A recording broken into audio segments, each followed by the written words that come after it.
itu, maka dia zuhud. Kenapa disebut zuhud Rasulullah itu? Coba pakaian dipakainya ketika dia wafat meninggal. Hanya satu selendang di atas. Zamannya itu juga sudah usang, kemudian sarung yang sudah kasar. Padahal beliau punya kesempatan, peluang, ada punya semuanya kalau beliau mau, tapi beliau tidak ambil. Jadi berpaling dia daripada kesenangan dunia dan kelezatannya, kenikmatannya, syahwatnya, kemudian pakaian yang mewah-mewah dan seumpamanya. Sehingga beliau mengambil saja bagian yang paling rendah. Jadi dunia itu tingkatnya kan macam-macam itu. Maka beliau mengambil yang paling rendah supaya menyamakan dengan manusia yang paling ada pemimpin. Rasulullah itu dia bukan tidak mensyukuri nikmat, tidak mau, cuma pertama kekayaan itu digunakan untuk yang lain. Itu maksudnya. Kira-kira apa warisan Rasulullah? Apa ditinggalnya? Berapa rekening Rasulullah meninggal? Berapa buah rekeningnya? Istananya ada. Ya Allah. Meninggal ya dalam rumah Aisyah. Kurangnya mungkin 3 kali 3 apa kali? Tak ada apa-apa. Padahal dunia sudah datang kepada dia. Bismillahirrahmanirrahim. Alhamdulillah, pada maghrib ini kita duduk kembali di rumah Allah yang mulia ini dan menyambung kembali majelis kita sebagaimana biasanya, itu membaca kitab Asy-Syama'il Muhammadiyah yang disusun oleh Imam At-Tirmidzi, yaitu mengenai pri kehidupan Rasulullah SAW.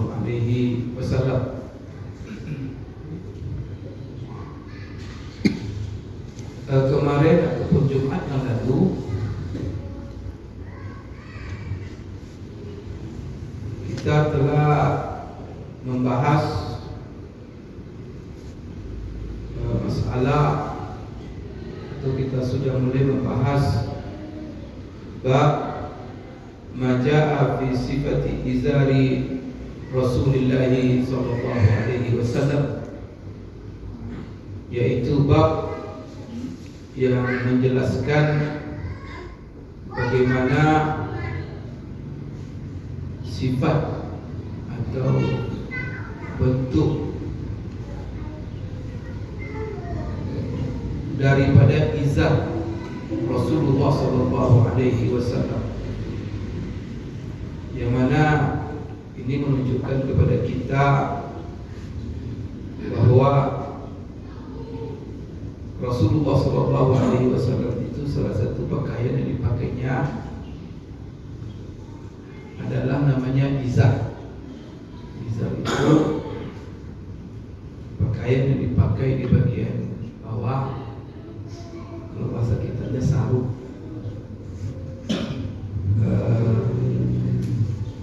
Berarti izar ini merupakan pakaian yang juga pernah dipakai oleh Rasulullah SAW. Dan salah satu hadis yang kita sudah baca dalam masalah ini adalah An Abi Burda.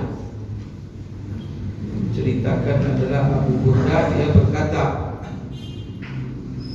akhrajat ilaina Aisyah kisaan mulabbadan wa izaran ghalidan faqala qubida Rasulullah sallallahu alaihi wasallam ala au fi hadaini. Apa kata Abu Burda? Menceritakan, dia berkata, Aisyah pernah memperlihatkan kepada kami. Berarti ini setelah wafat Rasulullah Rasulullah SAW. Abu Burda mungkin bertamu atau Aisyah sengaja memamerkan, memperlihatkan kepada sahabat generasi berikutnya bagaimana bentuk pakaian Rasulullah SAW. Maka yang dipukulkan oleh Aisyah itu apa? Kisaan mulabbadah. Kisah ini selendang pakaian yang biasa dipakai untuk bagian atas. Ada kain panjang itu selendang untuk bagian atas. Itu kisah. Kemudian sifatnya mulabbadah. Mulabbadah itu yang sudah usang. Dalam bahasa Arabnya mulaqqah. Kemudian wa izar, kemudian juga sarung, yang mana sarung itu sifatnya kasar. Jadi keluar dua potong pakaian itu. Aisyah mengatakan, inilah dulu dua pakaian yang mana Rasulullah SAW ketika beliau dicabut nyawanya, ubida ruhu Rasulillah, cabut nyawa Rasulullah SAW, dia lagi memakai dua pakaian ini.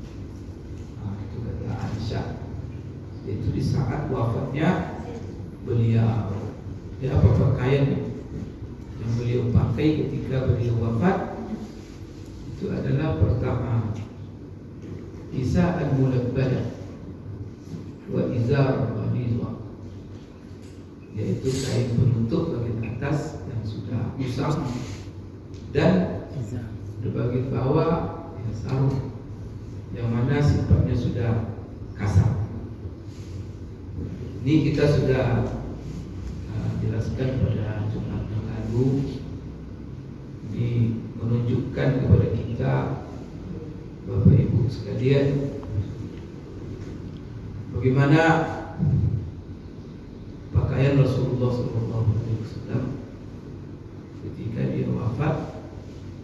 Padahal di saat wafatnya beliau itu Islam sudah kuat, kemudian wilayah Islam sudah meluas, kemudian juga kekayaan sudah berdatangan, bermunculan. Jadi Rasulullah SAW di saat wafatnya itu di hari-hari puncak kekuasaan. Kemudian banyak sekali wilayah-wilayah yang takluk di bawah kekuasaan Islam. Ya, konsekuensinya kalau ada suatu wilayah takluk, maka dia masuk bagian Islam sudah. Maka wilayah itu masuk ke pangkuan Islam dengan seluruh kekayaan. Tapi Rasulullah SAW begitulah. Musuh-musuh juga sudah banyak yang menyerah. Ya, termasuk kota Mekah yang terkenal dengan pusat perdagangan, pasar-pasar terkenal dengan pusat perdagangan itu Mekah. Mekah dah tahu, maka mereka semua menyerah Rasulullah. Sebelum Rasulullah wafatkan sudah terjadi percuma Mekah, Jazirah Arab sampai ke Yordania sana, sampai ke bagian Afrika. Itu sudah banyak takluk. Artinya Rasulullah SAW kalau pengen bermewah-mewah, apa tak bisa dia? Pengen pakaian yang megah-megah, pakaian apa tak bisa? Sampai ke Yaman. Yaman itu pusat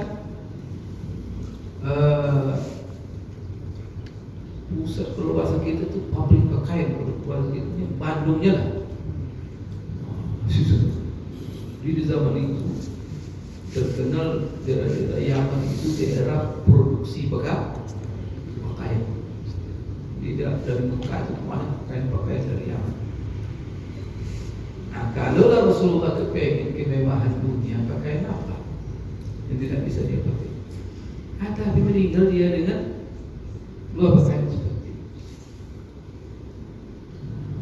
Ini menunjukkan kepada kita bahwa beliau tetap menjaga kesederhanaan, kezuhudan terhadap segala bentuk kesenangan dunia. Karena beliau itu bahagia dengan imannya, dengan iman, bahagia dengan agama, bahagia dengan dakwah, bahagia dia dengan mengorbankan segalanya demi untuk tegaknya agama.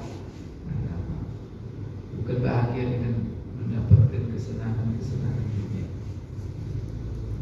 Yang mana dunia ini semuanya sifatnya sementara. Imam Nawawi mengatakan mengomentari hadis ini menunjukkan atau hadis-hadis yang ada pada bab tentang pakaian izar Rasulullah SAW, sarung Rasulullah, ini menunjukkan ya kezuhudan Rasulullah terhadap dunia.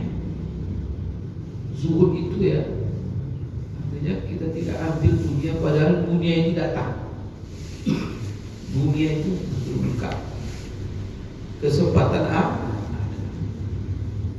duit ada, peluang ada, tapi kita tidak ambil. Itu zuhud namanya itu. Tapi kalau memang zuhud karena tidak bisa, itu tidak zuhud namanya itu. Misalnya orang ya memang karena tidak ada, apa lagi? Maka dia pakaiannya sederhana.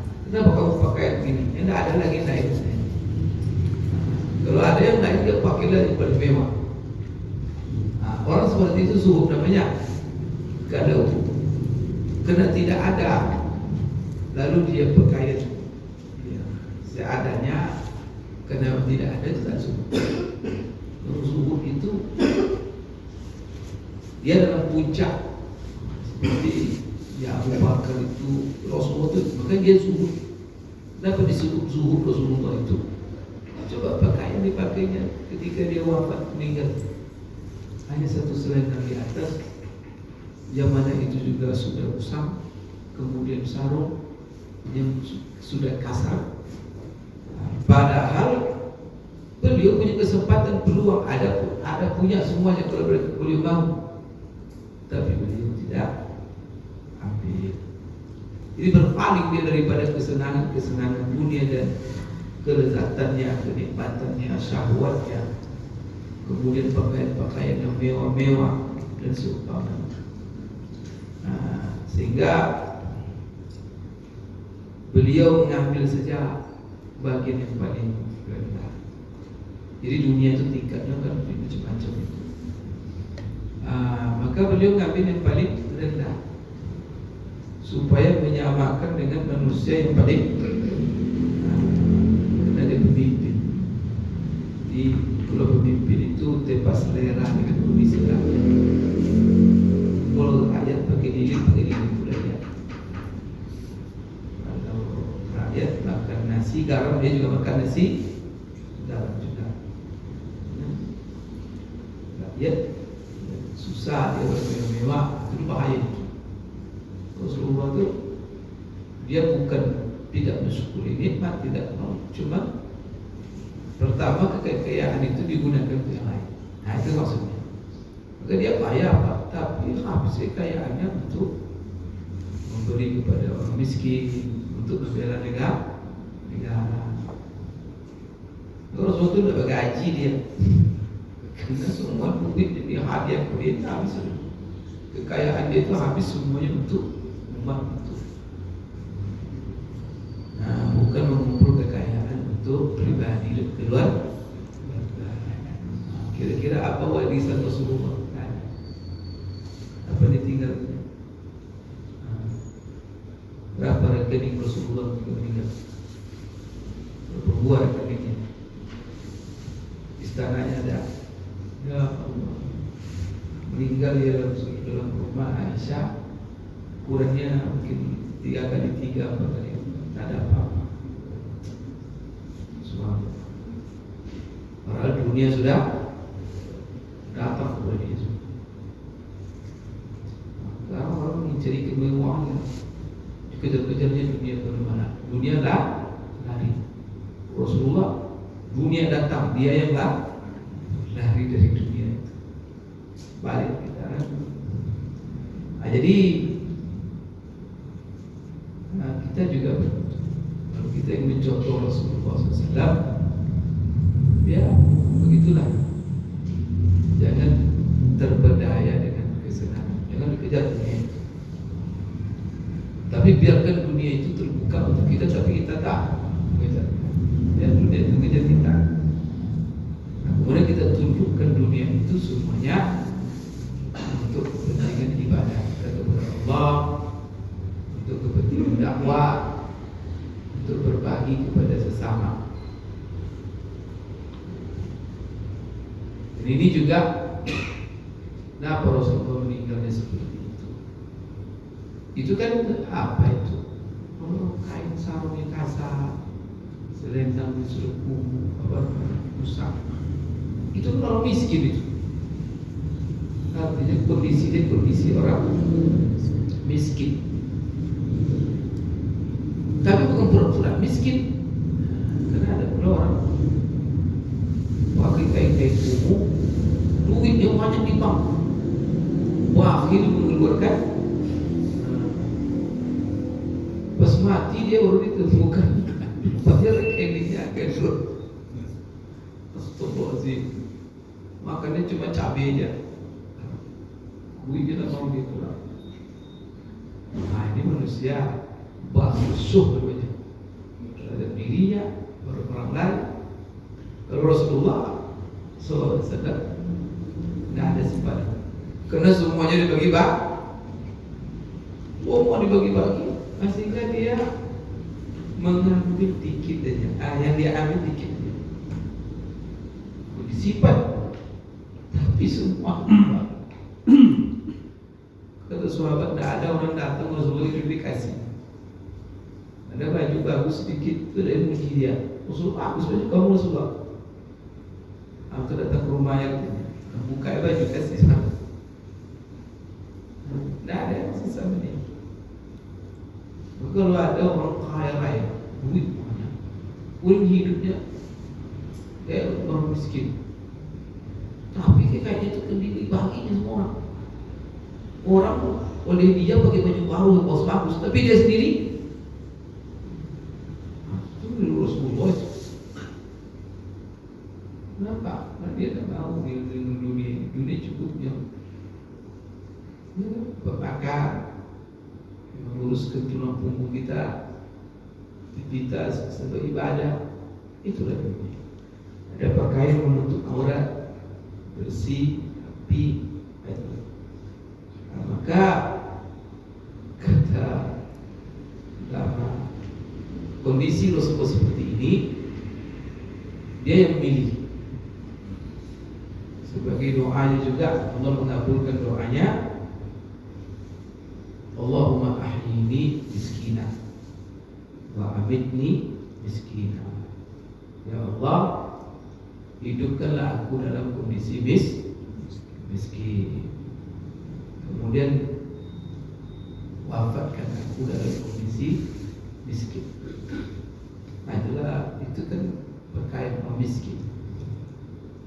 Tapi apakah Bapak merendahkan derajatnya? Tidak. Dia tetap manusia yang paling mulia, dan dia tetap terhormat, dia tetap diagunkan oleh seluruh makhluk. Semua orang mendoakan.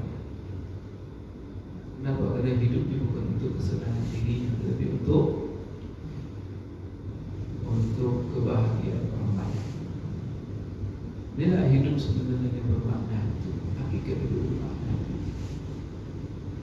Ya, kita silakan mencari yang banyak dunia ini, tapi bukan untuk dinikmati, tapi untuk bisa berbagi. Ya, seperti yang dikatakan dalam masalah korban kan dari Rasulullah dalam ketika Aisyah kan, ketika Rasulullah menyembelih korban, terus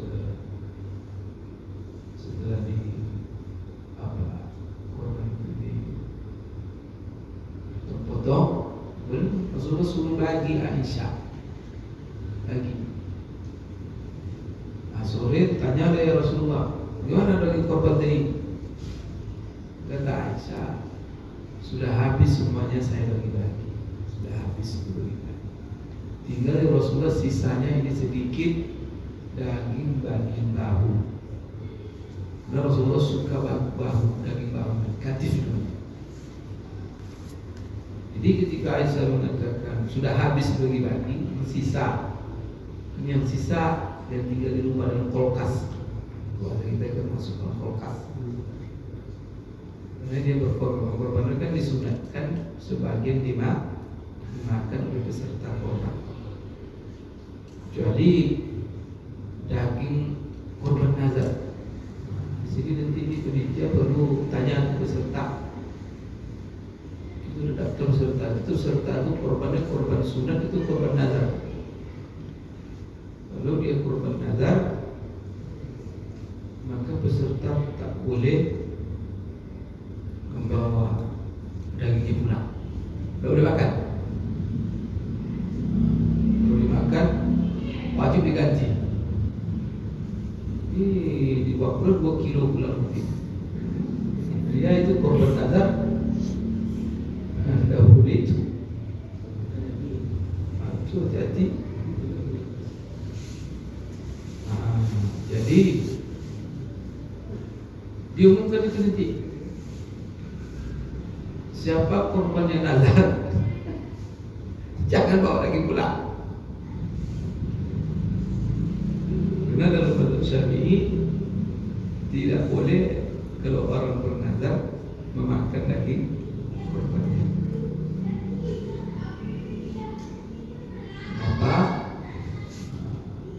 Begitulah kata dalam mazhab Syafi'i.